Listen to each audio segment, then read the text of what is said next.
Kita harus tahu nih kira-kira waktu atau timing yang tepat untuk menaikkan harga. Kita jual es teh manis supaya harganya bisa jadi lebih mahal gitu ya. Kita kasih value lebih. Ada yang takut naikin harga, takut ditinggal customernya gitu ya. Nah, teman-teman nggak usah takut. Jadi ada beberapa langkah atau strategi yang bisa kita lakukan kalau teman-teman mau naikin harga di bisnis kulinernya.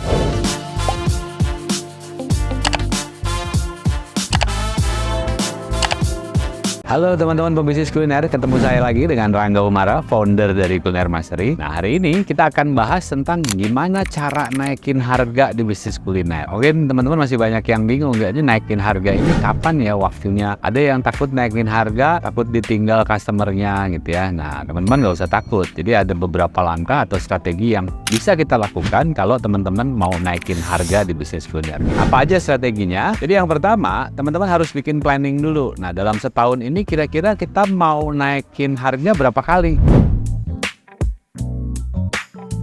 Planning ini tentunya erat kaitannya dengan timing. Nah, kita harus tahu nih kira-kira waktu atau timing yang tepat untuk menaikkan harga. Contoh misalnya, kita bisa menaikkan harga di saat permintaan sedang tinggi. Nah, kapan itu permintaan sedang tinggi? Ya di saat momennya bulan puasa atau momennya setelah Idul Fitri. Nah, itu kan harga-harga biasanya pada naik. Nah, di situ teman-teman bisa ikut menaikkan harga. Kemudian berikutnya, teman-teman juga bisa pakai istilah skimming ya.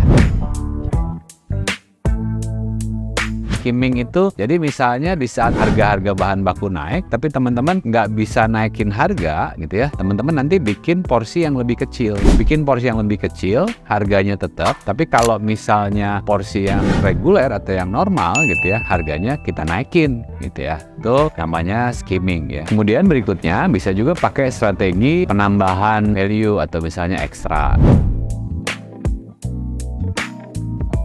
Misalnya kita akan naikin harganya, tapi ada item atau misalnya ada ingredients yang kita tambahin. Kita jual es teh manis supaya harganya bisa jadi lebih mahal gitu ya. Kita kasih value lebih, misalnya es teh manis jumbo atau misalnya es teh manis leci gitu ya. Dengan gitu kita bisa menjual dengan harga lebih tinggi. Kemudian berikutnya yang pasti kita juga harus mengkomunikasikan kenaikan harga tersebut kepada konsumen.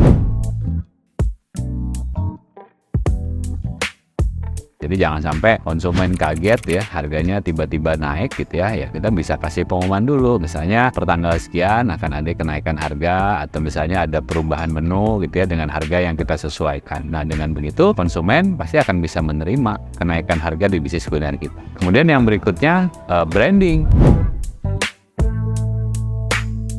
Ya, jadi kalau mau naikin harga ya kita juga harus perbaiki branding kita. Misalnya packaging kita bagusin gitu ya. Kemudian tampilan menunya kita perbaiki. Dengan begitu konsumen gak akan ragu mengeluarkan uang lebih. Itu teman-teman trik yang bisa dicoba untuk menaikkan harga di bisnis kuliner. Gimana teman-teman? Kira-kira ada tips lainnya untuk naikin harga? Silakan teman-teman ketik di kolom chat ya. Jadi kalau teman-teman mau belajar tentang bisnis kuliner, teman-teman bisa gabung di komunitas Kuliner Mastery, komunitas pebisnis kuliner yang saat ini pesertanya sudah ribuan peserta dari seluruh Indonesia, dan kita punya visi yang sama untuk sama-sama membesarkan, menduniakan kuliner Indonesia. Itu dia tips hari ini. Jangan lupa subscribe juga channel ini. Sampai jumpa di video-video berikutnya bersama Kuliner Mastery, kuliner Indonesia mendunia.